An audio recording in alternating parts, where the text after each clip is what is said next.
you are known for dismantling libertarianism. I think you've written about it quite a bit. Let's put the final nail in the coffin for libertarianism, because I know that there's a lot of guys that follow me and listen that still hang on, still claim, still believe they're libertarian, maybe get it confused with just the notion of personal independence or personal liberty. Is libertarianism dead? This is something we've been talking about on various shows, including Tim Pool's lately. What do you say, sir? I don't know if it's dead. It is changing parties. It is leaving the Republican Party, which, as it's become a more working class downscale party, tends, for obvious reasons, to want the state at least to protect the working class from foreign mercantilist regimes, like China, for wage suppressing immigration. What you see is that the Democratic Party is becoming more libertarian. So, for example, I saw the other day, support for free trade has never been higher among Democrats. As you remember, all the way up until 2000 or so, you had people like Dick Gephardt, the protectionists were Democrats. It was the Republicans, the Bush Republicans, who were. So this just goes back to class. That is, if you belong to the elite and you want to invest money in stocks and bonds around the world, and you derive income from multinational corporation, or your law firm or insurance firm works for global multinationals, then you're going to be in favor of globalization, right? If you're a factory worker, if you're a furniture maker in North Carolina, and you're getting wiped out by subsidized Chinese products, you're going to be against it. So again, where you stand depends on where you sit. And so somehow the Democrats have become both the party of immigrants, the party of globalization, the party of the elites. But that's not how I really remember them, right? Like, this is a new development, isn't it?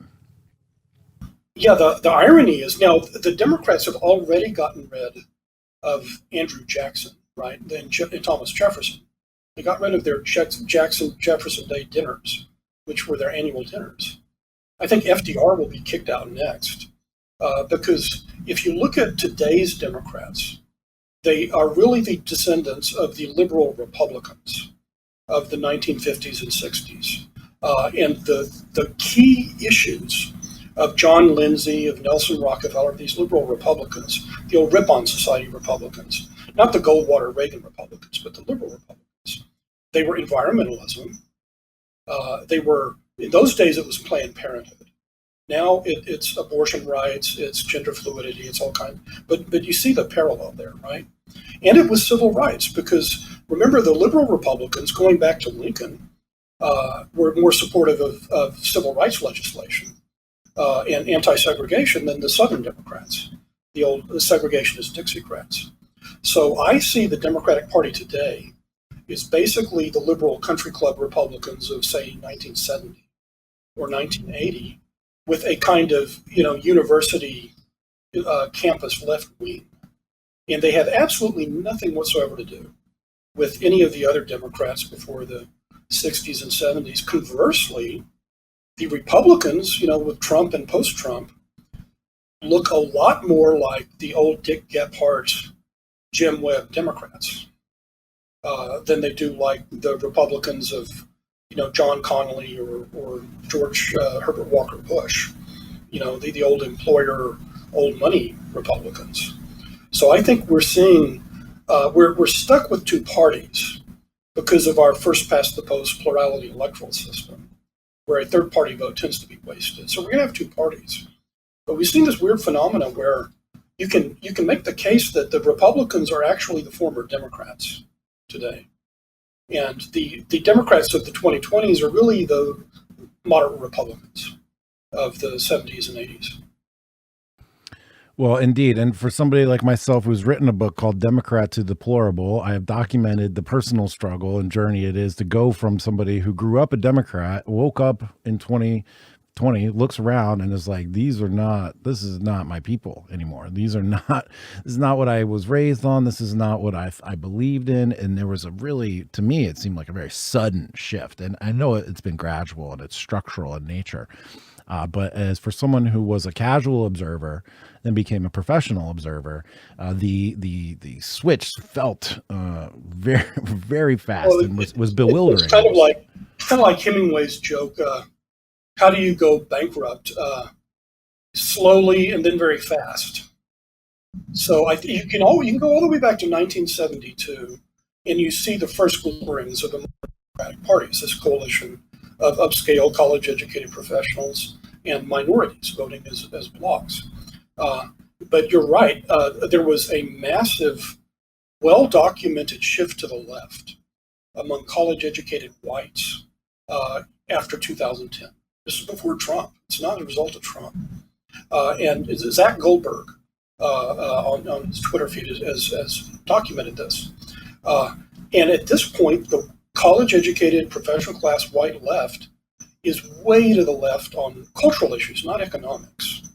Way to the left of everybody else, not only in the country, but the Democratic Party. Hispanic and African-American Democrats are much more moderate and conservative than the white upscale Democrats are now on these social issues. But yet, you don't vote for Biden, you ain't black. When is that? So this is okay. This is why this deliberate false consciousness of the race war and the conflict is meant to distract people from exactly what we've described here. How can the Democrats be at once the neoliberal globalist immigration folks, also supposed to be pro working minorities? Like, how does that square? There's just an inherent contradiction there. When will that reveal itself? How can we force that to the surface so that people will actually understand the illogic and the counterproductivity contained within that coalition? Well, there are contradictions on both sides. In the Republican Party, you do have a tension between small business owners, who are very important, and the working class, which wants higher wages, which small business owners have trouble paying because of their profit margins. So there are tensions, but the tensions are much more extreme on the Democratic side. I like to say the Democrats are the party of Hollywood millionaires and their maids. Now, you wouldn't ordinarily think the maid and the millionaire would be in the same party, right? And the millionaires have to persuade the maids that they are protecting them from these evil people out to get them. And I don't think this is going to sell in the long run for a couple of reasons. One is that a majority of non-white Americans, African Americans, Hispanics, Asian Americans, I don't like these terms, they're not granular enough, but I have to use them, are now working class people in the suburbs. So this whole idea of the urban poor is 50 years out of date. Most Americans of all races are working class suburbanites. Most of the actual residential and job growth is in the exurbs. It's beyond the suburbs. It's out in the boondocks where it's cheap, right? And immigrants who come to the U.S., they may live in the downtown big cities for a generation, but they don't want to be maids in Beverly Hills. They don't want their family to do that for the next 1,000 years, right? If they can't do it, they want their kids to go be in the suburbs and, own a house and have a car and a dog, right? So I think this kind of hourglass coalition of the Democrats is very shaky. And you see this in the last 3 elections, contrary to all the talk about how the Republicans are losing everyone except white nationalists. They picked up African American and Hispanic votes more and more in every. So you see what David Shore, a Democratic analyst, has called racial depolarization and class polarization.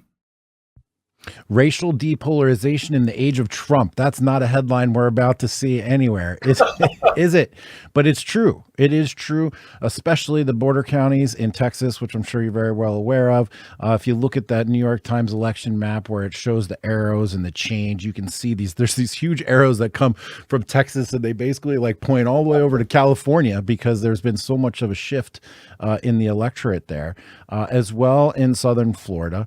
It's interesting to me. I just had a thought while we were talking there that as the immigrants get richer, they're going to have more to conserve. They're going to be more interested in tax issues and small business issues and such. And you would just grow out of a party that wants to keep you poor. The millionaire and the maids, that is a really wonderful framing. I'm gonna use that if you don't mind, sir. Oh, please. And let's not forget the young people. There was a fellow named Fred Hampton, who was one of Bobby Kennedy's aides, wrote a book back in the 70s predicting that the Democrats would have a permanent electoral majority because of the students. Well, guess what?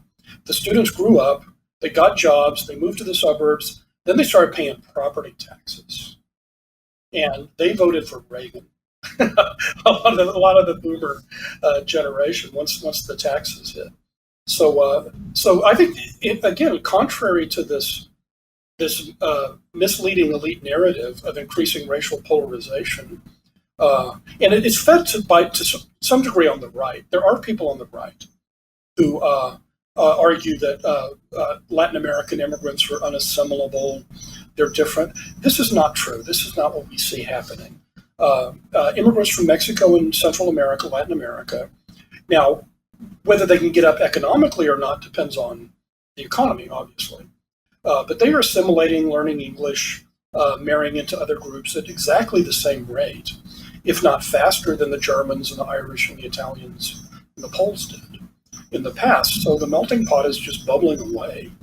That doesn't fit the narrative of increasing racial division, but it's true. We're getting more, interracial marriages and mixed race people all the time. Yeah. Yeah. Again, return to the false consciousness, the false idea that there's a huge oppressive race war underway, again, meant to distract from the economic circumstances that are continuing to benefit the elite managerial class, resulting in additional polarization and de-racial polarization in the age of Trump, which is a fascinating concept. So just once and for all, libertarianism, you say, has migrated out of the maybe Republican Party into the Democratic Party in the service of global labor arbitrage, right? So it's not even about freedom, it's just about money. So it's very selective libertarianism that the Democrats are picking up. So in terms of trade, of global labor arbitrage, immigration, sure. In terms of letting Trump voters, have Twitter accounts and be on Parler and so on, no. Right? I mean, not a week goes by. And my own background is I've never been a registered Republican. I was either a Democrat or an independent. But I'm like you, this is not the Democratic Party I grew up in, where they're calling on private corporations to censor people of the other party, which is scarier in a way than just, like calling on the FBI to arrest the other party, right? Because it's devious and it's indirect. So clearly that's not libertarian. If you look at the ACLU, the American Civil Liberties Union, I would call it the FACLU, the former American Civil Liberties Union. It's simply a wing now of the woke wing of the Democratic Party. So we do, and even if you're a Democrat, I think you should be worried about this. That is, you have a single wing of a single party which controls most of the institutions of American society, other than the government, right? Increasingly, it's the banks, the corporations, the big corporations, the media. The universities are 95, almost 100%. Democratic in terms of the faculties and the staff. So at this point in history, it is only elected politicians who are not part of this single monoculture, and that's why I think particularly the Republicans, and they're doing this slowly but surely, they're going to have to rethink their aversion to state power, because the only institution that they have some influence in is the government. They've lost the corporations, they've lost the banks, they've lost the media. And if you have the old libertarians and the anti-statists like Grover Norquist saying, well, let's shrink government, to make it small enough to drown in a bathtub. Well, Jack Dorsey on Twitter is going to be very happy with that, right? They're just going to substitute their own private corporate government